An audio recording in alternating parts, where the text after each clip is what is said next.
Ah, la holding, cette structuration de société autour de laquelle il existe tant de fantasmes et de mystères. Cette structuration qu'on imagine parfois comme la solution miracle des élites pour optimiser l'impôt. Alors il est vrai que la holding offre pas mal d'avantages et on nous dit même parfois que la France a un des meilleurs systèmes holding. Eh bien, si je vous disais que en réalité c'était faux. Certes, le régime français est pas mal du tout, il faut le dire quand même, mais il est loin derrière les 5 pays que on va voir aujourd'hui qui sont les meilleurs régimes holding du monde.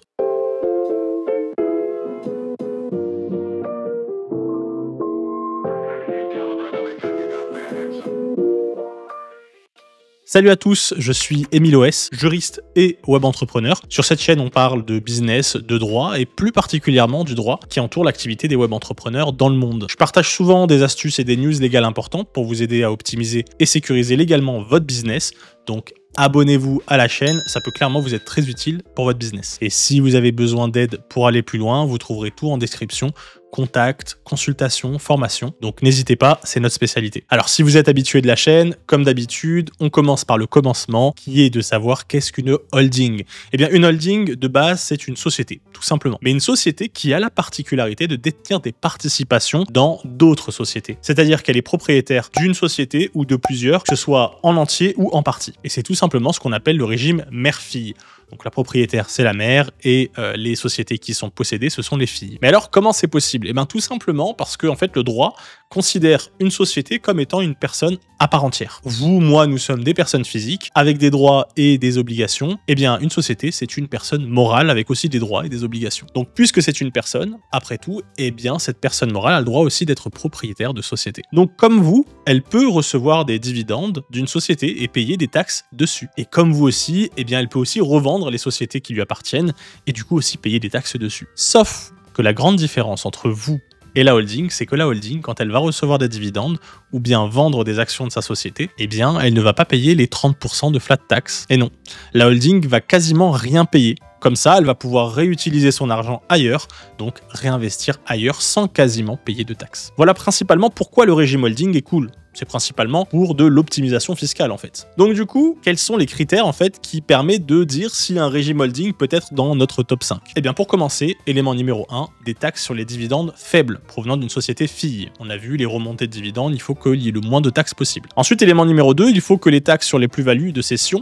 soient faibles aussi. Les plus-values de cession, c'est tout simplement quand vous vendez des actions d'une société que vous possédez. Donc la société est propriétaire d'une autre société, si elle les vend, eh bien il faut que la taxe soit le plus bas possible. Et élément numéro 3, la taxe sur les revenus passifs. Donc ça va être par exemple des revenus de propriété intellectuelle, reçus d'une société fille, ou alors des revenus d'intérêt pour un prêt, etc., etc. Pareil, un impôt bas. Ensuite, critère numéro 4, eh bien le taux d'impôt sur les sociétés. Et oui, même si c'est pas le critère principal ici, eh bien il faut quand même le considérer. Ensuite, le numéro 5, des facilités administratives, parce que plus c'est long, plus c'est lourd et plus c'est coûteux d'ouvrir une holding, eh bien moins c'est attractif. Et enfin, critère suivant, la stabilité, la conformité internationale. Quand vous mettez en place une telle structure, c'est pas pour la changer du jour au lendemain. Non, il faut s'assurer que le pays est stable, qui est bien conforme aux règles internationales pour être sûr que vous pouvez avoir une vision de long terme sur votre structuration. Donc on commence avec le numéro 5 de notre classement, à savoir les Pays-Bas. Et oui, les Pays-Bas ne sont pas forcément attendus au premier abord, parce que quand on regarde de loin, on peut se dire, bon, bah, les Pays-Bas ont une taxation quand même assez élevée vis-à-vis des autres pays, mais on peut se rendre compte parfois aussi qu'il y a de grosses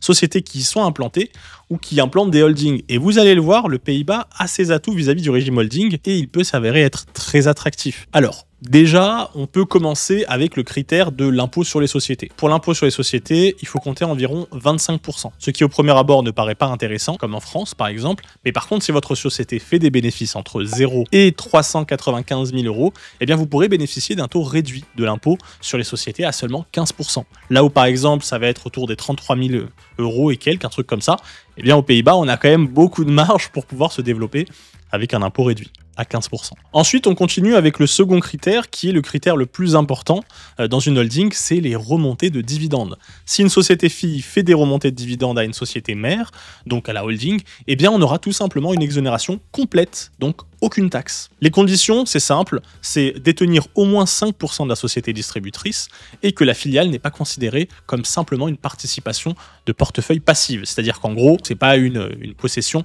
uniquement pour de la spéculation et avoir des revenus passifs. Donc ça, c'est cool. D'exonération totale, j'ai envie de dire, c'est la base pour ce top 5. Passons maintenant au troisième critère qui va concerner les revenus passifs. Vous savez, ça peut être par exemple des droits de propriété intellectuelle ou alors des intérêts qu'on peut percevoir en cas de prêt à une société fille. Et bien concernant les taux d'intérêt, ils seront taxés de manière classique à l'IS, donc 15 à 25%. Par contre, les Pays-Bas ont mis en place un système assez particulier qu'ils appellent Innovation Box et ce régime vous permet en fait du coup de bénéficier d'un taux réduit à seulement 9% pour ce type de revenus provenant des propriétés intellectuelles. Ça veut dire quoi? Ça veut dire qu'en fait, une société mère va recevoir des bénéfices en fait de l'exploitation par exemple de propriétés intellectuelles, de l'utilisation de sa marque. Normalement, ces bénéfices devraient être taxés comme étant les bénéfices de cette société mère, mais ce régime permet en fait de pouvoir baisser drastiquement l'impôt parce que ils ont dit spécifiquement pour ça, on va proposer un impôt très bas. Donc voilà pour les revenus passifs. Maintenant, qu'en est-il si vous souhaitez revendre une de vos sociétés filles ou alors revendre des parts d'une de vos sociétés filles? Eh bien ici, comme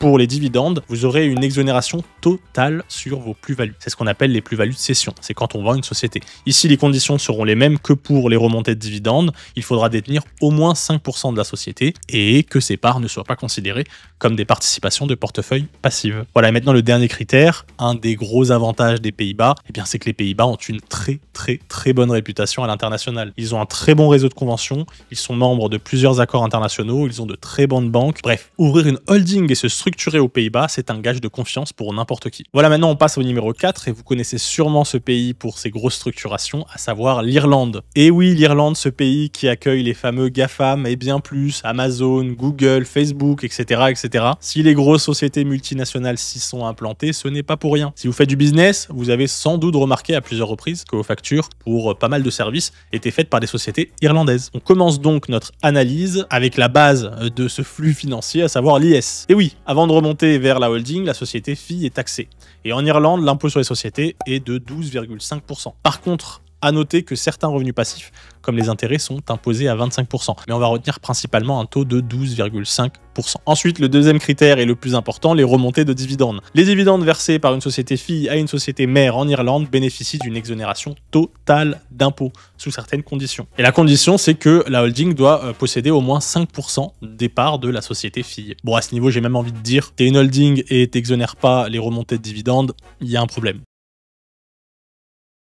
Comme je vous ai dit, c'est la base pour être dans ce top 5. On passe maintenant aux revenus passifs. Et pour les revenus passifs, la seule exonération possible concerne les redevances de propriété intellectuelle, un peu comme les Pays-Bas, qu'on appelle ici IP Box. Ces revenus bénéficient d'une réduction de 80% de l'assiette imposable, ce qui équivaut à peu près à un taux de seulement 2,5% sur tous les revenus de propriété intellectuelle. Donc on comprend que ça peut être très intéressant quand on souhaite se développer en Europe d'avoir une holding en Irlande. On passe maintenant aux plus-values de cession. Et bien ici, pareil, digne d'un bon régime holding, les plus-values de cession sont totalement exonérées d'impôts, mais sous 3 conditions. Déjà, la société mère doit détenir au moins 5% des actions ou des droits dans la filiale. La participation doit avoir été détenue pendant une période de minimum 12 mois et la filiale doit exercer une activité commerciale, excluant les activités purement passives ou financières. Donc vous le voyez pourquoi le régime holding en Irlande peut être très attractif et encore plus pour les multinationales américaines parce que en plus de ces avantages fiscaux, c'est un pays anglophone et ça peut vraiment faire la différence. Mais vous allez voir parce qu'en fait,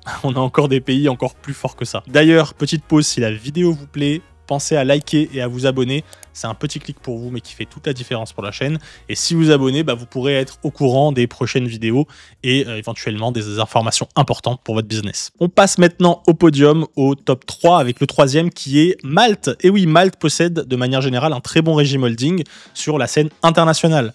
Concernant l'IS, à Malte, il est de 35% de base. Alors là, on dit, oula, c'est assez élevé quand même. Mais il est possible en fait d'obtenir un remboursement pour faire descendre l'IS à seulement 5%. Ensuite, concernant les remontées classiques, c'est-à-dire les dividendes, on est à 0%, tout rond, la base. Remontée de dividendes exonérée complètement. Avec une condition, à savoir détenir au moins 10% de la société distributrice, donc de la société fille. Mais il y a une autre condition possible aussi, c'est que si vous n'avez pas 10%, il faut au moins que vos parts représentent à peu près 1 200 000. Concernant par contre les revenus de type redevance de propriété intellectuelle, ou alors intérêt sur un prêt intragroupe, là il aura un taux de 35% à l'IS. Mais vous l'avez compris encore une fois, il y a moyen de faire baisser ça à 5%. Voilà, donc en apparence c'est élevé, mais dans les faits, il y a moyen de baisser bien comme il faut. On passe maintenant à la taxation des plus-values de cession. Et bien là aussi, exonération, aucune taxe, avec les mêmes conditions que pour les remontées de dividendes, à savoir détenir au moins 10% ou avoir l'équivalent de 1,2 million d'euros. Donc globalement, Malte s'en sort très très bien et on aurait pu même mettre Malte dans le haut du classement. Mais pourquoi c'est pas le cas? Parce que déjà, en fait, le système administratif à Malte est assez long, lourd et compliqué.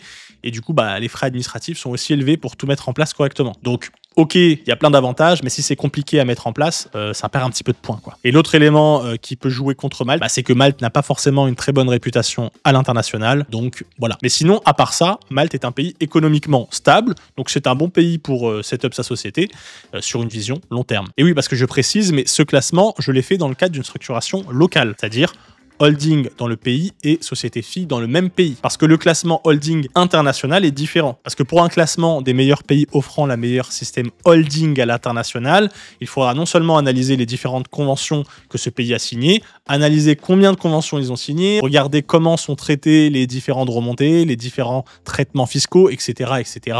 Bref, c'est un travail qui est très, très, très long et qui demande beaucoup de temps. Mais j'ai quand même pris le temps, évidemment, de faire ce classement des holdings à l'international. Donc, c'est-à-dire, si vous avez une holding dans un pays et des sociétés filles dans les autres pays. Mais ce classement, je l'ai réservé pour l'instant aux membres de la formation Expat Entrepreneur. Et si ça vous intéresse, vous trouverez évidemment tous les liens en description. Bref, on ferme la parenthèse et on passe maintenant au numéro 2. Le numéro 2 est le Luxembourg. Alors, c'est un petit pays de l'Union européenne, situé entre la France, la Belgique et l'Allemagne. Et vous avez déjà même peut-être entendu parler du Luxembourg quand il s'agit de parler de structuration fiscale ou d'optimisation fiscale, et ce n'est pas pour rien. Et oui, j'ai envie de dire, le Luxembourg est un des maîtres en la matière de holding. Alors déjà, concernant l'impôt sur les sociétés, le Luxembourg a environ 25%. Alors là, on est sur à peu près la même chose que la France, donc on peut se dire pourquoi le Luxembourg est à cette place. Mais la réponse se trouve dans la suite des critères. Concernant les dividendes, ici on est sur un bon régime holding, comme d'habitude, complètement exonéré de taxes pour les remontées de dividendes. Les conditions, détenir au moins 10% de la société ou de détenir pendant plus de 12 mois. Donc j'ai envie de dire critères plus ou moins classiques. Donc honnêtement,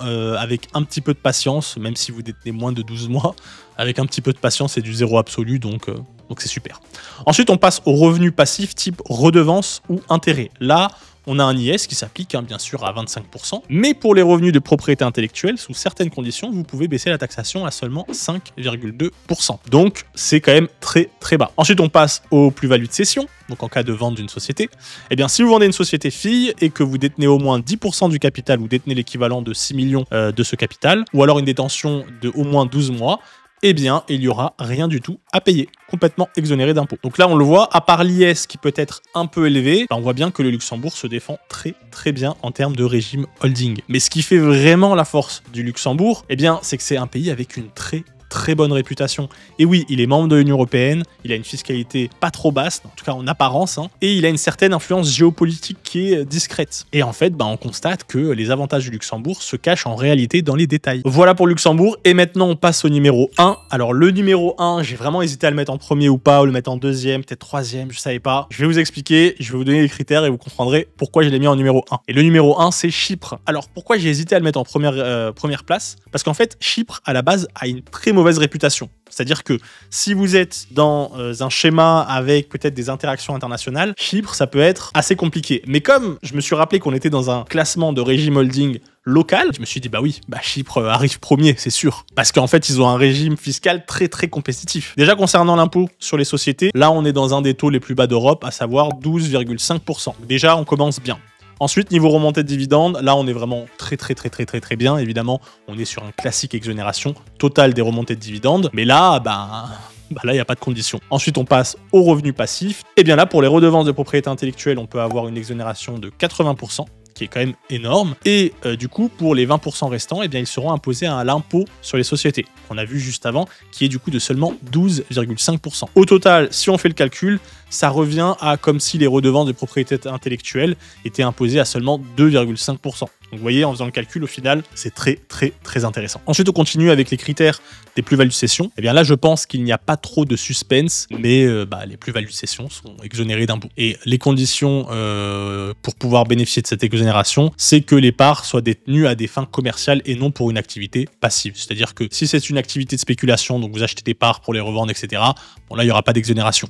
Mais si c'est pas pour ça, eh bien, exonération totale. Et l'autre condition, c'est qu'il faut que la filiale, donc la société fille, ne possède pas des biens immobiliers qui se situent à Chypre. Et si c'est le cas, vous avez des biens immobiliers à Chypre, eh bien il y aura une autre taxation spécifique. Bon, voilà en gros. Voilà pour Chypre. Donc on voit que le régime holding à Chypre est très très intéressant. C'est un des plus intéressants du monde, clairement. Quand on fait le calcul de tous les impôts cumulés, de la base jusqu'à la remontée complète, on voit que pour un format holding local, on est très très bien. Voilà pour ce classement. J'espère que cette vidéo vous a plu et que vous avez trouvé ce classement intéressant. Si c'est le cas, n'oubliez pas de liker, de vous abonner. Et sur ce, je vous souhaite une bonne structuration à tous et on se retrouve dans une nouvelle vidéo. Ciao!